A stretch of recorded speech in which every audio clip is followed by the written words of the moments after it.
Om Vakratunda Mahakaya Mahakaya Suryakoti Suryakoti Samaprabha Samaprabha Nirvignam Nirvignam Kurume Kurume Deva Deva Sarvakaryeshu Sarvakaryeshu Sarvada Sarvada Saraswati Saraswati Namastubhyam Namastubhya Varade Varade Kamarupini Kamarupini Vidyarambham Karashyami Siddhir Bhavatu Me Siddhartha Sada Sada Guru Gurur Brahma Brahma Gurur Vishnu Guru Gururdevo Maheshwaraha Guru Guru Sakshat Sakshat Param Brahma Brahma Tasmai Tasmai Shri Gurave Namaha Om Om Sahana Sahana Bhavatu Bhavatu Sahano Sahana Bhunaktu Bhunaktu Sahaviryam Sahaviryam Karavavahe Karavavahe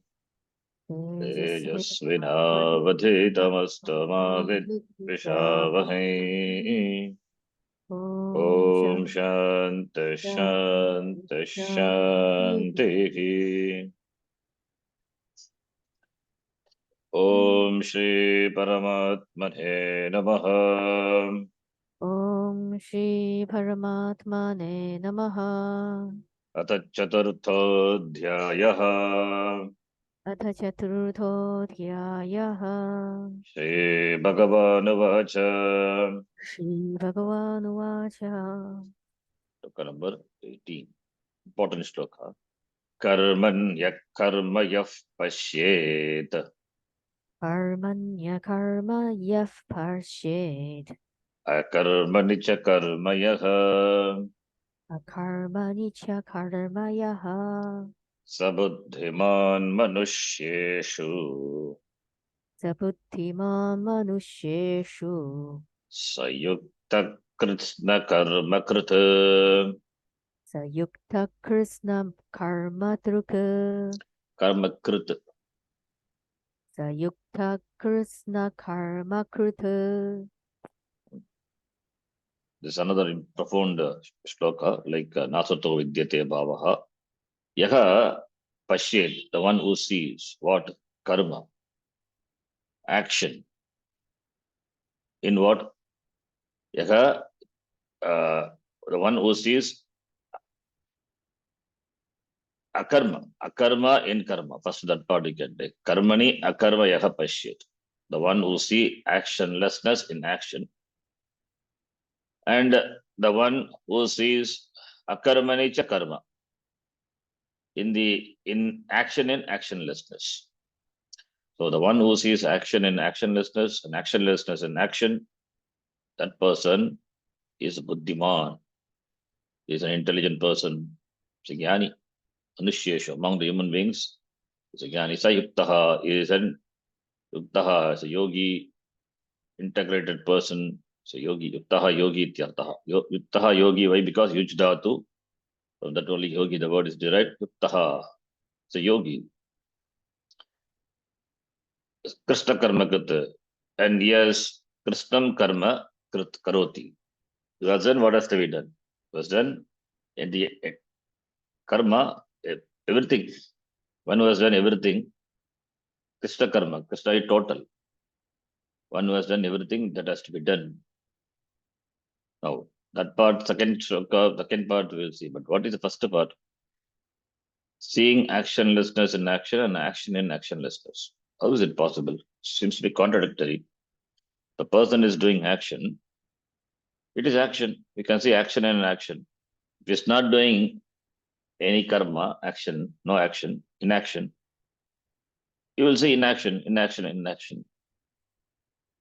Here it is different, contradictory. If a person is doing action at the same time, how can he be actionlessness? Or if a person is not acting, no action, how can you see action in that person? That person who can see is a Yuktaha, is a Buddhiman. Shankaracharya writes an extensive commentary, discusses elaborately this, because this is a profound shloka. That's why. Bhashya on this shloka, setting out the various arguments that are relevant to this important topic. almost, not every chapter, you will find almost every chapter some profound shlokas like this, on which you can receive commentary of Shankaracharya elaborately. So, in order to gain a clear understanding of karma and akarma, that is how the topic started. Kim karma, kim akarma eti, kavayopyatra mokitaha. So, to get a clear understanding of karma and akarma, we will look into this particular bhashya in some detail. In fact, what we study is bhashya in English, explanation of the bhashyam in English. So, whatever discuss here, same thing. It's not different from bhashya, but it is bhashyam only. It was said that even the informed or deluded that we saw one shloka before the previous. So even the informed or deluded, mogitaha, with reference to the nature of karma and akarma, action and inaction. Karma here means action in general, and not restricted to any scripturally enjoined rituals. That is Vaidika karma, Shastriya karma, as it is elsewhere in the Gita.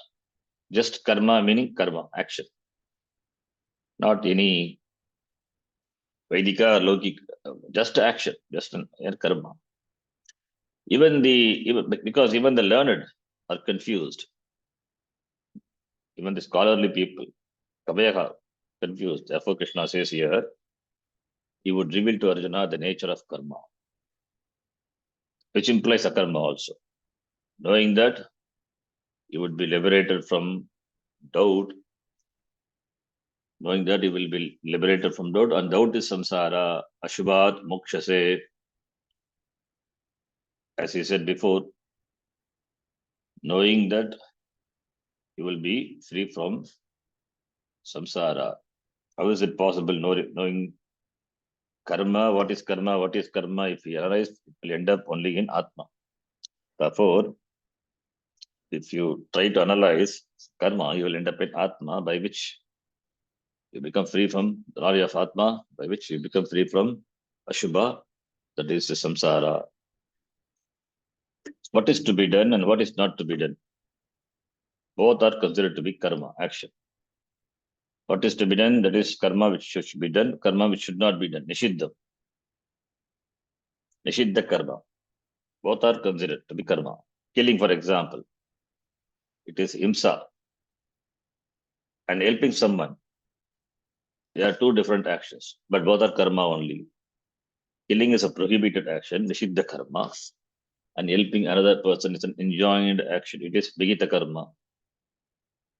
It is vigitam, enjoined action, both by the Shastram as well as from the Lokika standpoint also. It is enjoined. It is recommended. Helping another person, reaching out. So both are karma. A command, a vidhi, is always with reference to an action, either to do it or not to do it. Doing, not doing. Doing, that is karma which should be done. Not doing, that should not be done. Therefore, vidhi is there. A command is there. A shastriya vidhi is there. Or the vidhi, a rule in the society, a rule, a law. Because one may hurt another. Therefore, Shruti enjoins us not to hurt anyone. Himsa causes pain, himsa causes dukkha. Therefore, one should not hurt another. Shastra says, our law also, social law also says, hurting, killing should not be. Killing invites punishment. So therefore, may one not drink alcohol. Suram na pibet. May one not eat meat. Kalanjim na bhakshayet.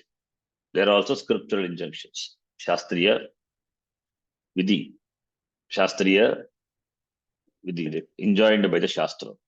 And this is may one not, or don'ts, in other words, with reference to action one performs. These are all actions should not be done. Should be done, should not be done. Similarly, there are a number of commands, the do's, the actions that are to be done. Therefore, there is a list of do's and don'ts for people to follow, all of which are karma. All of which come under dharma and they are karma only.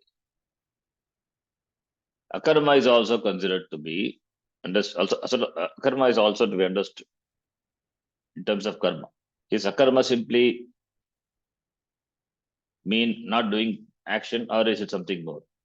The word akarma, na karma, akarma, nanj tat purusha, opposite to karma. Opposite to karma is akarma, inaction. Is it simply not doing anything? That is not. The nature of a very person, it's the nature of action, the Swarupa is what we are trying to understand here. Nature of action. Only when action is properly understood, then only one can understand what non-action or absence of action is. Akarma is no action, inaction, or absence of action. So if that non-action can be understood only when we understand what action is. People generally understand the absence of action as not doing action. No action, therefore absence of action, therefore not doing action. If we don't do something, this non-performance is the absence of action. Absence of maybe that particular action, but it is not absence of action. When a man who is walking stops walking, the action of walking has stopped, but there is a standstill. There is a standstill, no action, but standing still is also an action. So absence of that particular action, but another action is there. Another action he will do. Standing still, he laughs, he coughs, he talks. Standing still itself is an action. No action of walking, but other actions are there. Try standing still, and you will understand how difficult an action it is. It's difficult. You cannot stand in a place not moving your body for a long time. Similarly, sitting still also is an action, which is why you cannot do it for very long. To think that you are going to gain inaction by sitting still is to be deluded. No one can remain inactive or inaction by just by sitting. Not possible. There is no such inaction in fact. Therefore, there is no such not doing action. Inaction is not there. Particular action is there, not there. The absence of action doesn't mean no action. Some other action is there in that place. To think that non-performing action is inaction is no different than thinking that printing more currency will resolve a country's tight money situation. It's a good example. Country's economical problem cannot be solved by more currency. Similarly, not doing karma is not akarma. Not doing karma is not akarma. Then what is akarma? For that, we have to understand karma very clearly. Now, such a simplistic approach cannot solve the problem and will create additional problems because it is not that easy. Simply to understand inaction is not as easy as it seems. What Krishna says in this shloka is in keeping with what he said earlier in the second, third, and even in the fourth chapters before. Although the present verse is very cryptic, it's a cryptic shloka. It can be understood by keeping in mind what has gone before. So these are all the very cryptic, profound shlokas written by Vyasacharya. And his stenographer, Ganapati, he has to understand the meaning and then only he should write. So that is the agreement. So you will, therefore, by the time he understands and writes, Vyasacharya will be ready with another few thousands of shlokas. So you will dictate and you will write. So therefore, you will find such cryptic shlokas scattered all over Gita. Now, this shloka describes the wise person through different words. Here, Krishna, another description of a wise person. Here, Krishna describes a person who could see inaction, in action, and action in inaction. What kind of person is this? If he or she see a man walking, does a person see him as standing still or doing some other action? Is walking. How can you see inaction that is standing still in a walking person? Or if he's standing still, inaction, does a person see him as walking action? impossible, then he has problem in perception. This is like watching someone eating and having the person tell you that he or she is not eating at all. Usually we would think that such a person was mentally deranged in some way. But here Krishna says that the one who sees action in inaction and inaction in action is a wise person, Buddhiman, is not a deranged person. Here Bhagavan says contradictorily, it's Buddhiman, it's a jnani. Then to top of the confusion, he says, Bhagavan says, goes on to say such a person is Krishna Karmakrit, who has done everything that has to be done. This means the person has done everything to be done, therefore nothing to be done. He is Purnaha, he is Muktaha, nothing to be achieved by him in the world. He has achieved everything, accomplished everything. This means that there is nothing more for this person to do. He or she is free, liberated. Whereas for others, there remains a long list of to be done and not to be done. This list, as long as it exists, is unending because the items to be done and not to be done are difficult to fulfill because they are infinite. What you ought to do is not always possible to do, nor can you always avoid doing or saying what is not to be done or said. Also, the to be done or not to be done go on increasing. So, therefore, it's a long list. With reference to food one eats or personal ambitions, for example, there are a number of things to be done and not to be done. Like this, everyone has a long list. And if some of the items are fulfilled, so many others pop up in their place. One desire is fulfilled, another desire pops up. So it's a long list. It's a long continuing list, in fact. Some items on the list are very clear to you, while others may be vague. Still, they are there below the surface, and it will become clearer in time, like a Polaroid film. This then is a situation for everyone. But here Krishna says, he describes a person who is Krishna Karmakatu, who has managed to fulfill all the items on the list as being one able to see action in inaction and inaction in action. The list is empty for him. There is no list, in fact. He has done everything to be done, nothing more to be done. It's a prize, it's a stuti, he praises such a person and refers to him or her as being wise. Buddhiman, buddhihi, asya stiti, is Buddhiman, endowed with buddhi, jnanam. If seeing is all that has to be done to be wise, that seeing itself must be very difficult. What is that seeing? It is not just simply seeing with the Pramanam, Antakarana, the Chakshu, the eyes, not physical seeing. The seeing is vision. Yaka pashyati meaning janati ityartaha, not physically seeing with the eyes. Janati ityartaha. Understand that is the seeing, vision. In fact, within quote, the words themselves reveal the difficulty. How can I see action in inaction and inaction in action? That is not possible by physical seeing. Therefore, it is the vision. Therefore it is jnana. What is that? Inaction in inaction and action in inaction. The usual locative case, inaction, akarmani, karma yaga pashyet.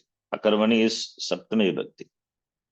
Locative case, meaning for the word, in English, the equivalent preposition is in the expressions. Inaction, in action. Similarly, action in inaction. Akarmani karma and akarma karmani. That is that in that sense only the locative case Saptami Vibhakti, Adhikarana Karaka, Saptami Vibhakti is applied. But that doesn't apply here. One should not take literally that to be Adhikarana. The locative case, Saptami Vibhakti. For example, when we say, where is he sitting? The response on the ground. It denotes a locus, location, where the action of sitting is taking place. Is sitting in a particular place. Similarly, is a case with the statement, the book is in my hand. Where is the book? It is in my hand. Aste, mama aste, pustakam asti. However, Shankaracharya dismisses any sense of location with reference to action and inaction. Karmani, akarmani, it dismisses that to be but not with any sense of location, saying that action cannot become the location or the basis for inaction. Similarly, inaction being absence of action, Okay. Inaction being the absence of action, it is not that to be located upon. Inaction is absence of action. How can it have a location? Inaction doesn't exist. We cannot say, no, inaction is akarma, opposite of karma. So inaction doesn't exist, akarma. We cannot say a non-existent inaction, action that doesn't exist, sits upon action. Just as we cannot talk about the horns that sit on our heads. Horns on our heads. Horns non-existing. Non-existing horns sitting on our heads. Horns do not exist for us. And what doesn't exist cannot be said to be sitting anywhere. So non-existent inaction. Inaction is non-existent. And the non-existent inaction is existing on or sits upon action. It's just like saying horns on our heads. Horns do not exist. And the location of the non-existing horns is the head. So therefore, what doesn't exist cannot be said to be sitting anywhere. Similarly, we cannot say the son of a woman, barren woman, the son of a woman who never gave birth to a child, Vandya Putraha. Vandya Putraha, Putra is son of Vandya. Vandya is barren woman. Is sitting on the ground. The son of a barren woman is sitting on the ground because there is no such person. So non-existent son, as its locus, is sitting on the ground. Yes, that is, therefore, it is something like that. Inaction, non-existent action, seeing inaction in action. Seeing inaction in action, upon action. So, therefore, the examples, karmani, akarma, not possible. In the same way, that inaction being the absence of action, that doesn't exist. How can that which doesn't exist can be locus for action? Inaction being the absence of action, doesn't exist for it to have any location. Non-existent inaction, how can it be located? In that location, karma is. How can the karma could be located in a non-existent, non-existent, therefore no location, non-locative inaction. Therefore, action cannot be the basis for inaction, nor can that which doesn't exist, inaction to be the basis for action. Here basis we take. Action cannot be basis for inaction. Similarly, inaction cannot be the basis for action. Therefore, the use of what is the use of the Saptami Vibhakti, locative case? Therefore, the use of locative case here is not to be taken in its usual sense. It should not be taken as adhikaranam. Rather, it means to, with reference to Vishaya, akarmani Vishaya, with reference to action, Vishaya Saptami. With reference to action, with reference to karma, this person is able to see akarma, inaction. Similarly, and with reference to inaction, he or she can see action. So, therefore, we have to take the Saptami to be Vishaya Saptami, not Adhikarana Saptami. In the absence of action, that is akarma, akarmani, karma abhava. The wise sees action.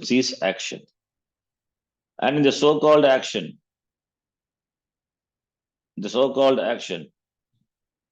karmani, they see no action at all. The wise do not see action at all. When you perform an action, there is a notion. I perform an action. Agam karomi. What is involved in this? I perform an action. What is this action that you are doing? You can say I'm talking or I'm walking. The talking and the walking are actions centered on what? This then is a question. When you say I walk, your legs and feet are involved in the action of walking.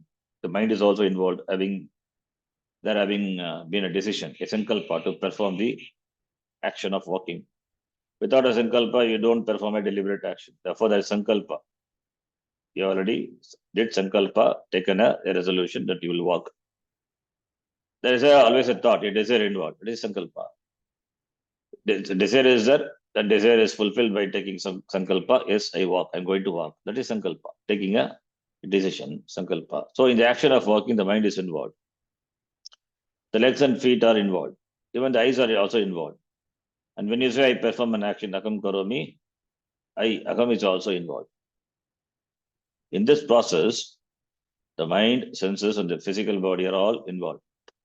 They are the physical body is called karya. Kaya means body, but here we use the word karya. It's a product. It is produced. And the mind and senses are karana. So we say karya karana sangata, we say. We say this assemblage of karya and karana is involved in the action that belongs to me. That is why I say I perform this action. The I is also employed in action. I meaning is Atma. The body, mind, senses are involved in walking action. Therefore, their body is karya, and antakaran, the mind is karana. Therefore, karya karana sangata. I perform this action. Then this not just body and mind senses do the job. I is there. What is this I? I meaning the Atma. I meaning the Atma. Okay, I think we'll stop here. This is a long one. The discussion continues. It's not yet over.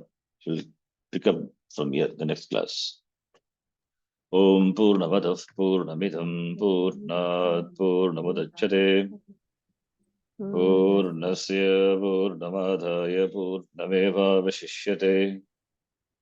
Om Shanti Shanti Shanti. Harihi Om Shri Gurubhyo Namaha. Harihi Om Dhanyavadaha.